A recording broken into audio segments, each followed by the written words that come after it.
y a une autre inquiétude auprès des investisseurs, des épargnants, et qui est légitime et qui est en plus très importante pour leur épargne. C'est ce qu'on appelle l'inflation. L'inflation, pour faire simple, c'est la montée des prix. L'inflation, qu'on le veuille ou pas, va arriver.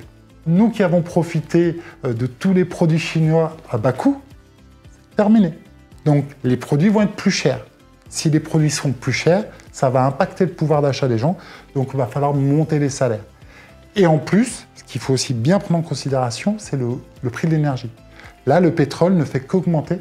Je suis plutôt, on va dire, inquiet par rapport à ça, parce que l'énergie, que ce soit nos pots de yaourt, nos bananes, il faut bien que ça soit transporté, notre téléphone portable.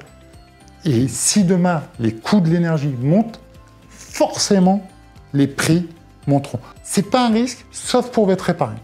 C'est-à-dire que si on conserve un livret A à 0,5% et que j'ai une inflation à 2, je perds mécaniquement 1,5% entre les deux chaque année. C'est-à-dire que mon billet de 100 € perd de sa valeur l'année prochaine. Si je suis investi sur d'autres types de supports un peu plus protectorats de cette inflation, particulièrement les marchés financiers, ce n'est pas un souci. Mais là, il faut être accompagné. Pour un chef d'entreprise, l'inflation, ça va être problématique parce que oui, ça va être supporté par le coût du salaire. Donc oui, il va falloir augmenter potentiellement les prix pour le consommateur. Comment faire comprendre ça aux consommateurs? C'est le vrai enjeu du chef d'entreprise. Et comment faire en sorte d'absorber cette inflation au niveau du chiffre d'affaires et au niveau du résultat net. Il ne faudrait même pas qu'il y ait de répercussions, ou même potentiellement, pour les plus malins, profiter de cette inflation pour gagner encore plus. Aujourd'hui, de manière déguisée, on vous dit deux choses. Soit de craquer votre épargne pour acheter des biens et des services, pourquoi pas.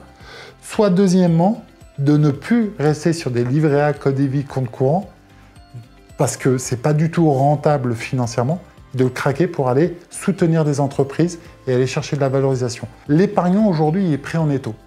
Soit il reste positionné comme il est, et il va perdre de l'argent, soit il fait appel à un conseiller en gestion de patrimoine pour l'accompagner et pour valoriser son argent. Vous n'avez pas d'autre choix en fait. Aujourd'hui, si vous restez sur votre statu quo, clairement, vous travaillez pour l'argent. Faites en sorte que cet argent travaille pour vous.